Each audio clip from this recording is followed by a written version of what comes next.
Hello everyone and welcome back to another episode of How Beginner Friendly Is, where I try out a brand new killer for the very first time, starting all the way from scratch. How challenging are they to master as a new player? How do they play when you don't have access to all the perks and add-ons? And most importantly, how fun are they to play? That's what we will try to find out in this series. But before we get into today's episode, let's go over the premises of this series one more time. Number 1. For the first 3 perk slots unlocked, I'm only going to use the killer's original perks. Number 2. For the last perk slot unlocked, I will only use perks that are universal to every killer. That means perks I have previously unlocked from, let's say, the Shrine, is not usable in this context. Number 3. I'm starting at basically 0 blood points to get the most authentic experience. That means for the first match I will be starting with only 1 perk and absolutely no add-ons at all. Number 4. I will play a total of 10 matches with every killer. How many levels I gain on the way and the perks and add-ons that I get is out of my control, and if you will do the same as me, your experience would differ from mine. And number 5. I will not read up on any killer beforehand. I'm going in blind as best as I can.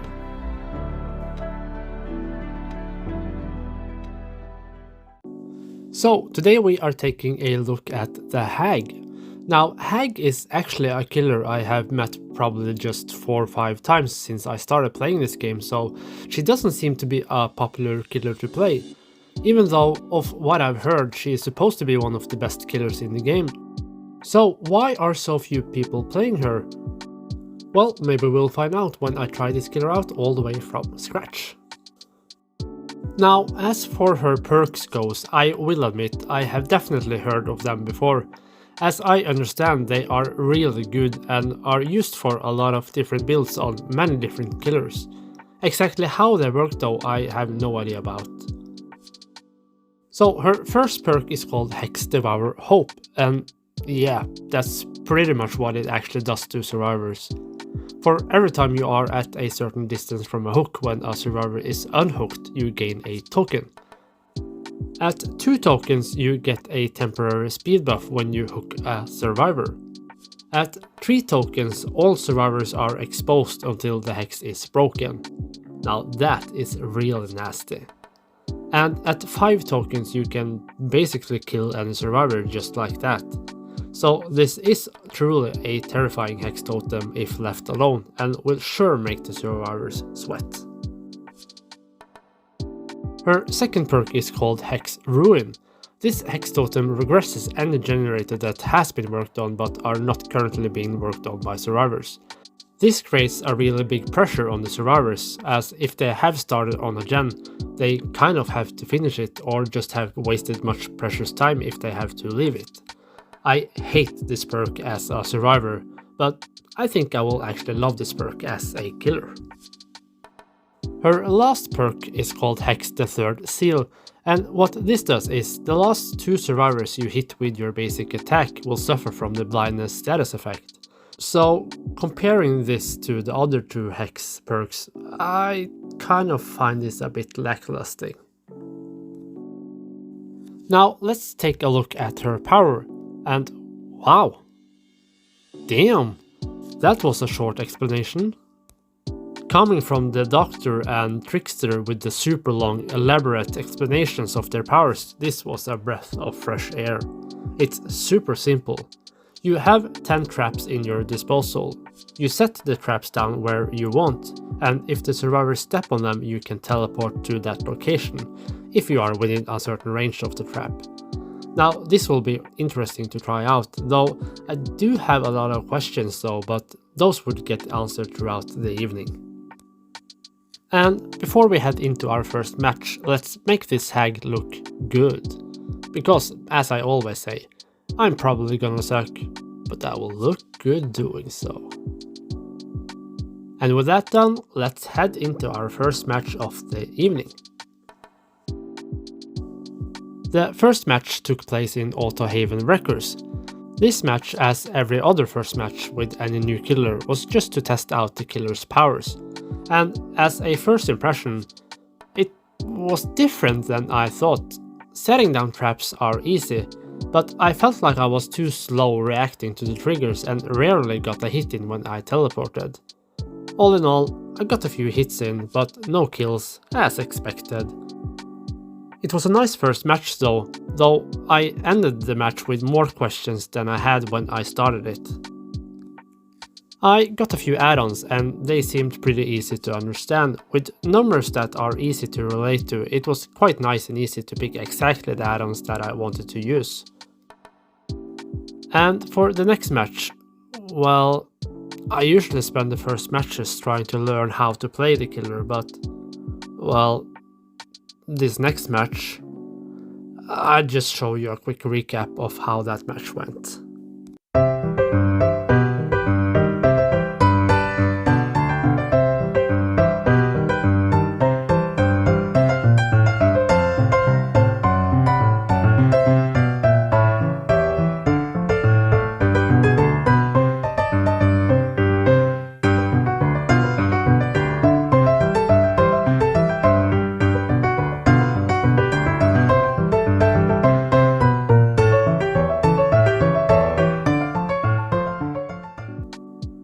Yeah, a little disclaimer though, I don't get offended or annoyed with survivors like this.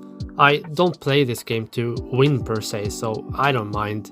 It was still a fun match for me, though I didn't really get the chance to learn anything. But all in all, it was a fun match. Well, we already unlocked our second perk, and for this I went with Devour Hope. I also got some new add-ons, slapped some of them on and went into the third match. And we are in our first indoor match, Larry's Memorial Institute. I was just setting down traps at random still, though I think that makes it more fun, so I would probably do that anyway. I realized just how good Hex Ruin can be in this game. As the survivors never managed to remove my Hex Totem, that made a huge difference throughout the game. I felt like I had this game pretty much under control, but never got any use of the Devour Hope though.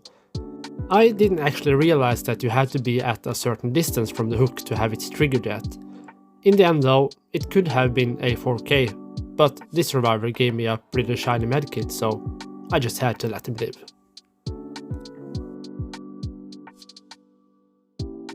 For the fourth game we are at the Crotus Pren Asylum. I was using two add-ons that made my trap setting speed faster, and wow, I can really like that. And this was also the game where I finally realized I needed to protect my Hex Totems with traps, which I did, and it worked. Both Hex Ruin and Devour Hope was present throughout the entire game, and I also got my money spent with the Devour Hope, getting to kill two of the survivors with my bare hands. Nice. 1 DC, 2 kills and 1 lucky survivor. This was a really fun game, and yeah, I was starting to realize how damn good the hag can be. Still no third perk slot, so let's just dive straight into the next game. Halfway there and we are at Haddonfield. First task, as I've learned to always do from now on, protect my totems. Protecting 2 totems is fine, but 3, as I would find out later on, is way more stressful. We had an early DC in this match, so I just decided to have fun instead, so let's just say this match was a break from learning the hag. I do enjoy these types of matches though, and I love silly survivors doing weird things, so this was actually a really nice match. Still, no new perk slots, so let's get into the next match. In the Red Forest, I once again experienced how goddamn good the hag can be. Once again, I did a good job protecting my totems, and they stayed up for the entire match. I also got my stacks with Devour Hope, and the team didn't really stand a chance.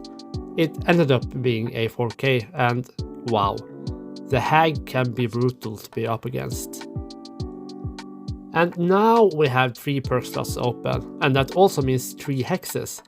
I wonder how hard it will be to protect 3 hexes though, but let's find out. Next game awaits. For the 7th game we are in the swamp, and let's just make this short. I protected all my hexes, they were active for the entire game. I got 5 stacks of Devour, I killed every survivor. Or, well, almost.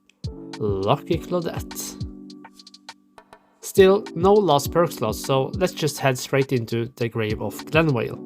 In this match I felt like I met a really good team and I had to play well to keep up with them. I tried my best to protect my totems and I did for a long time, but in the end I lost a few of them. I did actually try my best in this match, but in the end 2 of them survived.